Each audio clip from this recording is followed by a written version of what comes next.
Astro TV Aditya நேயர்களுக்கு வணக்கம். உங்கள் ஜோதிடர் முருகேசன் பேசுகிறேன். இன்றைய வீடியோவில் ரிஷபராசிக்காரர்களுக்கு இந்த ஜூலை மாதத்தில் என்னென்ன பலன்கள் நடக்க இருக்கிறது என்பதை பற்றி தான் இன்றைய வீடியோவில் நாம் பார்க்க இருக்கிறோம். தமிழுக்கு பராப வருடம் ஆணி மாதம் 17ஆம் தேதி முதல் ஆடி மாதம் 15ஆம் தேதி வரை, ஆங்கில தேதிக்கு ஜூலை 1ஆம் தேதி முதல் 31ஆம் தேதி வரை. ரிஷபராசிக்காரர்களுக்கு இந்த ஜூலை மாத கிரக நிலவரங்களை பார்த்தோமானால், ராசிக்குள்ள செவ்வாய், 2ஆம் இடத்துல சூரியன் புதன், 3ஆம் இடத்துல குரு, 4ஆம் இடத்துல சுக்கிரன் கேது, ராசிக்கு 10ஆம் இடத்துல ராகு, 11ஆம் இடத்துல சனி சஞ்சரிக்கிறார்கள். அதே போல இந்த மாத கிரக பயிற்சிகளை பார்த்தோம்னா, ஜூலை 4ஆம் தேதி பாருங்க, உங்க ராசிக்கு அதிபதி சுக்கிரன் ராசிக்கு 4ஆம் இடத்துல அமர இருக்கிறார். ஜூலை 7ஆம் தேதி புதன் பாருங்க ராசிக்கு 2ஆம் இடத்துல வக்கரகதியில் அமர இருக்கிறார். ஜூலை 16ஆம் தேதி சூரியன் ராசிக்கு 3ஆம் இடத்துல அமர இருக்கிறார். ஜூலை 26ஆம் தேதி சனி பகவான் வக்கர நிலை பெற இருக்கிறார். இதான் பாருங்க இந்த மாத கிரக பயிற்சிகள். இப்போ ரிஷபராசிக்காரர்களுக்கு இந்த மாதம் எப்படி இருக்கும் பாருங்க. ரிஷபராசிக்காரர்களுக்கெல்லாம் உங்கள் ராசிக்கு அதிபதினு சொல்லக்கூடிய சுக்கிரன் இந்த மாதம் ஜூலை 4ஆம் தேதியிலிருந்து இந்த மாதம் முழுவதும் சிம்மத்தில் பாருங்க கேதுவோட சேர்ந்து சஞ்சாரம் செய்திருக்கிறார். அப்போ மருத்துவம் சார்ந்த துறை, வழக்கு சார்ந்த துறை, அதே போல் கம்ப்யூட்டர் சார்ந்த துறை, தகவல் தொழில்நுட்பம் சார்ந்த துறையில் இருப்பவங்களுக்கு நல்ல அதிர்ஷ்டங்களை கொடுக்கும். அதே போல் பெருசாக மில்லு வச்சு நடத்துகிறவங்க, டெக்ஸ்டைல்ஸ் சார்ந்த துறையில் இருக்கக்கூடியவங்களுக்கெல்லாம் இந்த மாதம் நல்ல ஒரு யோகத்தை கொடுக்கும். உங்கள் ராசிக்கு அதிபதி கேதுவோட இந்த மாதம் சஞ்சாரம் செய்வது. அதே போல் உங்கள் ராசிக்கு அதிபதி பாருங்க ஜூலை 10 to 13 இந்த நாட்களில், இந்த 4 நாட்களும் கேதுவோட நெருக்கமாக இருப்பதனால இந்த ஜூலை 10 to 13 இந்த நாட்களில் மட்டும் ரொம்ப நிதானமாக இருக்கணும். இந்த காலகட்டத்தில் வண்டி வாகன விஷயத்தில் ரொம்ப விழிப்பாக இருக்கணும். அதே போல் வழக்கு சார்ந்த விஷயத்தில் ரொம்ப கவனமாக இருக்கணும். ஆரோக்கியம் சார்ந்த விஷயத்தில் ரொம்ப விழிப்பாக இருக்கணுங்க இந்த ஜூலை 10 to 13. அதே போல் பாருங்க, இந்த மாதம் செவ்வாய் ராசிக்குள்ளே இருக்கிறார்.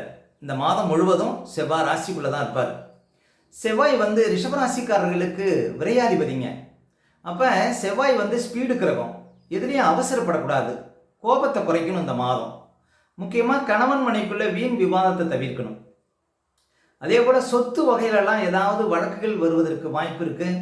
அதே போல் வண்டி வாகனம் சார்ந்த விஷயத்திலலாம் ஏதாவது திடீர் வழக்குகள் வருவதற்கு வாய்ப்பு இருக்குது. அதே போல் ஏதாவது விஷச்சுரங்கள் இதெல்லாம் பாருங்கள் இந்த மாதம் ஒரு சிலருக்கு வருவதற்கு வாய்ப்பு இருக்குது. கொஞ்சம் ஆரோக்கியத்திலே இந்த மாதம் கவனம் செலுத்தணும். அதே போல் கொடுக்கல் வாங்கல் விஷயத்தில் கவனம் செலுத்தணும். இந்த ஜூலை 10 to 13 இந்த நாட்களில் பாருங்கள், நீங்கள் யாரையும் நம்பக்கூடாது.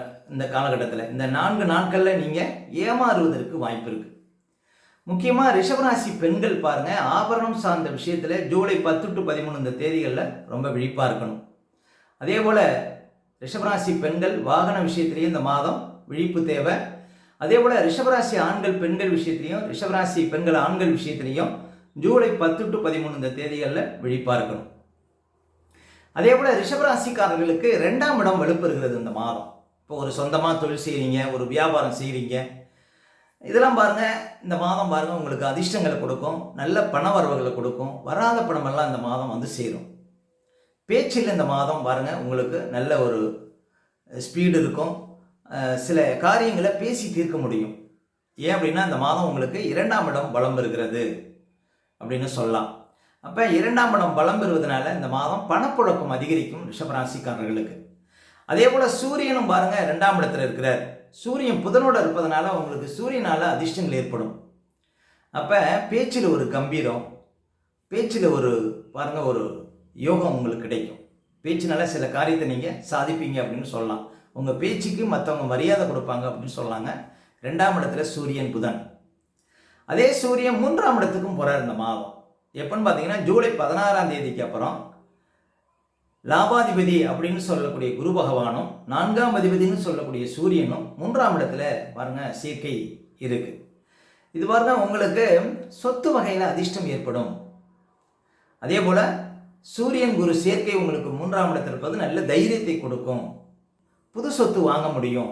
4ஆம் அதிபதியும் லாபாதிபதியும் 3ஆம் இடத்துல இருக்கிறாங்க. அப்போ புது சொத்து சேர்க்கை இதெல்லாம் பாருங்க உங்களுக்கு அதிர்ஷ்டத்தை கொடுக்கும் அப்படின்னு சொல்லலாம். முக்கியமாக மன தைரியத்தை கொடுக்கும். சூரியன் 3ஆம் இடத்தில் இருப்பது போக்குவரத்து சார்ந்த துறை, தகவல் தொழில்நுட்பம் சார்ந்த துறை இருப்பவங்களுக்கு யோகத்தை கொடுக்கும் அப்படின்னு சொல்லலாம். தாயாருடைய ஆரோக்கியத்தில் கவனம் செலுத்தணும் இந்த மாதம் ஜூலை 16ஆம் தேதிக்கு அப்புறம் ரிஷபராசிக்காரர்கள். அதே போல பாருங்க, கேது பகவான் 4ஆம் இடத்திலே சஞ்சாரம் செய்து கொண்டிருக்கிறார். கிட்டத்தட்ட ஒரு வருடத்திற்கு மேலாக உங்களுக்கு கேது 4ஆம் இடத்தில் இருக்கிறார். இந்த கேது 4ஆம் இடத்துல இருப்பது பாருங்க, உங்களுக்கு ஆரோக்கியத்தில் சின்ன சின்ன பிரச்சனை இருக்கிற மாதிரி தெரியும். ஏன்னா 4ஆம் இடம் சுகஸ்தானம். 4ஆம் இடம் பாருங்க, அதே போல் 4ஆம் இடம் சுபகாரியங்களை நடத்தக்கூடிய ஒரு இடங்கிறதுனால குடும்பத்தில் சுபகாரிய தடைகள்லாம் இருக்கிற மாதிரி தெரியுங்க. 4ஆம் இடத்துல கேது சஞ்சாரம் செய்வது கிட்டத்தட்ட ஒரு வருட காலமாக தாயாருக்கு பாருங்க சின்ன சின்ன பிரச்சனைகள் இருந்து கொண்டே இருக்கும். 4ஆம் இடத்துல கேது சஞ்சாரம் செய்வது. இப்போ ரிஷபராசிக்காரர்களுக்கு ஒரு மிகப்பெரிய அதிர்ஷ்டம் என்ன அப்படின்னு பார்த்தீங்கன்னா, லாபஸ்தானத்தில் சனி பகவான் கிட்டத்தட்ட இன்னும் ஒரு வருடத்திற்கு மேலாக சஞ்சாரம் செய்திருக்கிறார். ரிஷபராசிக்காரர்களுக்கு யோகத்தை கொடுக்கக்கூடியவர், ரிஷபராசிக்காரர்களுக்கு முதல் தர யோகாதிபதி அப்படின்னா சனி பகவான் தான். அவருடைய பார்வையும் உங்கள் ராசிக்கு விழுந்து கொண்டிருக்கிறது.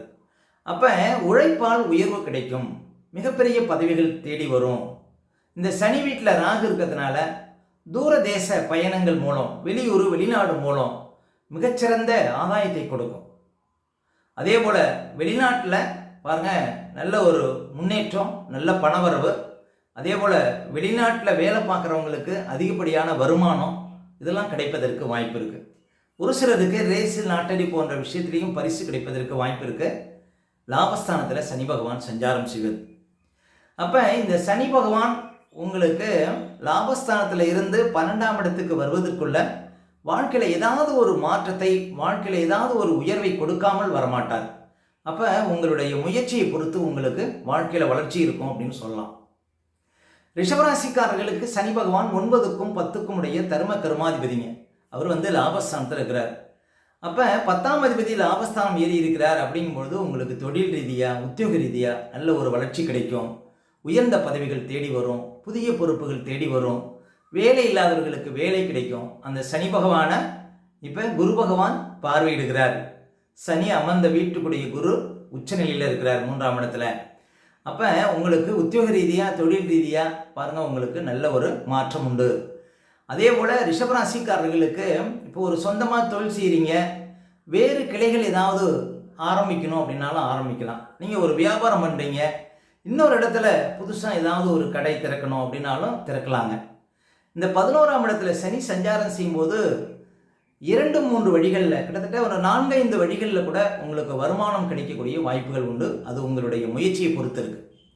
அப்போ சனி பகவான் லாபஸ்தானத்தில் இருக்கக்கூடியவங்களுக்கு எல்லாமே பாருங்கள், ரிஷபராசிக்காரர்களுக்கு தொழில் மூலம், வியாபாரத்தின் மூலம், சொந்த தொழில் மூலம் நல்ல ஒரு வளர்ச்சி உண்டு. முக்கியமாக உத்தியோக ரீதியாக பாருங்கள் ஒரு பெரிய மாற்றம் உங்களுக்கு கிடைக்கும் அப்படின்னு சொல்லலாம். இந்த 11ஆம் இடத்துல சனி சஞ்சாரம் செய்வது மொத்தத்தில் ரிஷபராசிக்காரர்களுக்கு இந்த சனி பகவான் தான் பாருங்கள் பெரிய உயர்வை கொடுக்க போகிறார்.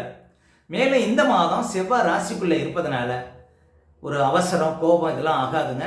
கரண்டு சார்ந்த விஷயத்தில் கவனமாக இருக்கணும். வண்டி வாகனத்தில் செல்லும்போது விழிப்பு தேவை. மிதமான வேகத்தில் இந்த மாதம் வண்டி வாகனத்தை இயக்குவது நல்லது. இந்த ஜூலை 10 to 13 இந்த தேதிகளில் ரொம்ப விழிப்பாக இருக்கணுங்க ரிஷபராசிக்காரர்கள். அடுத்து ரிஷபராசிக்காரர்களுக்கு சந்திராஷ்டமம். இப்போ ரிஷபராசிக்காரர்களுக்கு இந்த மாதம் எந்த தேதிகளில் சந்திராஷ்டமம் வரும் அப்படின்னு பார்த்தீங்கன்னா, இந்த ஜூலை 25, 26, 27 இந்த தேதிகளில் உங்களுக்கு சந்திராஷ்டமம் இருக்குங்க. இந்த தேதிகளில் மட்டும் கொஞ்சம் கவனமாக இருக்கணும். சந்திராஷ்டம தினங்களில் தான் நம்முடைய உடல்காரகன், மனோகாரகன் என்று சொல்லக்கூடிய சந்திரன் 8ல் மறையும் பொழுது நம்ம உடல் ரீதியாகவும் மன ரீதியாகவும் அந்த நாட்களில் பாதிப்படைவோம். அந்த நாட்களில் தாங்க இந்த பதட்டம், படபடப்பு, தெளிவில்லாத நிலை, மனக்குழப்பம் இதெல்லாம் கொடுக்கும். அதனால தான் சந்திராஷ்டம தினங்களில் புது முயற்சிகளை தவிர்க்கணும். அதே போல் வண்டி வாகனத்தில் செல்லும்போது பாதுகாப்பு கவசங்கள்லாம் கண்டிப்பாக அணியணுங்க. மற்றவங்கிட்ட பேசும்போதெல்லாம் ரொம்ப நிதானமாக பேச வேண்டிய நாள் பார்த்தீங்கன்னா இந்த சந்திராஷ்டம தினங்கள். அதனால் சந்திராஷ்டம தினங்களே அனுசரியுங்கள், வாழ்க்கையில் வளம் பெறுங்கள். அதே போல் ரிஷபராசிக்காரர்களுக்கு இந்த மாதம் எந்த தேதிகளில் பணப்புழக்கம் ரொம்ப சிறப்பாக இருக்கும் அப்படின்னு பார்த்தீங்கன்னா, இந்த ஜூலை 4, 5, 6, 7, 8, ஜூலை 11, 12, அதே போல் ஜூலை 15, 16, ஜூலை 21, 22, 23, 24 இந்த தேதிகளில் நிறைய பணப்புழக்கத்தை பார்க்க முடியும் ரிஷபராசிக்காரர்கள். மேலும் உங்களுடைய சுய ஜாதகத்தை நீங்கள் பார்க்கணும் அப்படின்னா திரையில தெரியக்கூடிய நம்பருக்கு கான்டாக்ட் பண்ணுங்கள். உங்களுடைய பிள்ளைகளுக்கு புதுசாக ஜாதகம் எழுதணும் அப்படின்னாலும் இந்த நம்பருக்கு கான்டாக்ட் பண்ணுங்கள். ஓகே, இந்த வீடியோ பிடிச்சிருந்தா ஒரு லைக் கொடுங்க. உங்கள் கருத்துக்களையும் கேள்விகளையும் கமெண்ட்ஸில் பதிவிடுங்க. ஏன்னா நம்ம பல வீடியோ கொடுக்க இருக்கிறோம். நம்ம சேனலை சப்ஸ்கிரைப் பண்ணுங்கள். பக்கத்தில் வர பெல் சிம்பலையும் கிளிக் பண்ணுங்கள். நன்றி, வணக்கம்.